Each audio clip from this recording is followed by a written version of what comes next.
చూద్దాంలే. చూడటం కాదండి, మీరు చెయ్యాలంతే. సరే దేవరకొండ నువ్వు ఆ రష్మికను వదిలేస్తే నీ జీవితం బాగుపడుతుంది భయ్య నన్ను అడిగితే. నా పేరు ఎందుకు తీసుకురావడం?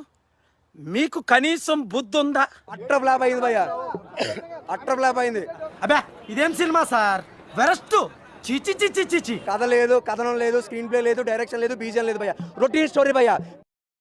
కొత్తగా ఏం జరిగింది అనుకునేదే. కాకపోతే డైరెక్టర్ నెక్స్ట్ టైం బాగా తీయాలని ఎంకరేజ్ చేయాలి. అలా డిస్కరేజ్ చేస్తావేంటి? ఎంకరేజ్ చేయాలి. చాలా లెందీగా ఉంది భయ్య ఫస్ట్ హాఫ్. పాయింట్ కి రానాయన ఇంకెంతసేపు అన్న ఫీలింగ్ కలుగుతుంది. ఏదో శవయాత్రకు పోతున్నట్టు పోతున్నావేంటి రా, స్పీడ్ గా పోనీ. ఇతర పేరు పరశురామ్ పెట్ల, కానీ రాడ్ బాగా పెట్టాడు. రాను గొడ్డు గోతులో పడ్డాక ప్రతి ఎదవా గెడ్డేసేవాడే. సీరియల్ మూవీ అన్న ఇదైతే.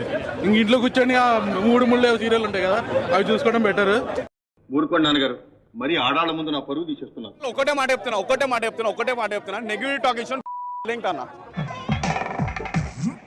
రాశారు కదా 70mm అదే పెట్టారు. ఐరనే అంతేలు కాదు, రాడ్డే పెట్టాలి ఏంటని అనాలి.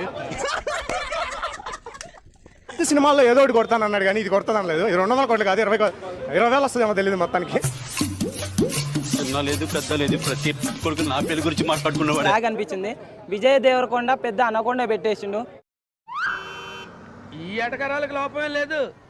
సెకండ్ హాఫ్ నిజంగానే కొంచెం కష్టం అయిపోయింది అనమాట. థియేటర్లో కూర్చోవడం చాలా కష్టం అయిపోయింది ఫస్ట్ 45 మినిట్స్. మీ కష్టం పగవాడికి కూడా రాకూడదు గురుగారు. బాధ అనిపిస్తుంది అన్న. బాధపడకండి, అర్థమైన ఎదవలు చూసుకోవడానికి 7 కోట్ల ఉన్నాడు కదా. కూర్చున్నప్పటి నుంచి ఎండింగ్ వరకు చూస్తే ఆటోమేటిక్ గా ఏడుపు వచ్చేసింది అన్న. అంత బాగా ఎమోషన్, అంత బాగా వర్కౌట్ అయినాయి. ఫీల్ అవుతున్నావా? ఫీలింగా నీకెందుకు ఫీలింగ్ చెప్తున్నా, అంతా బాగుంది ఫీల్ ఏమో.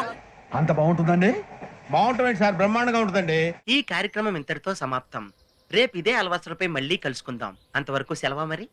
మీ అక్కయ్య మీనాక్షి పొన్నుదొరై.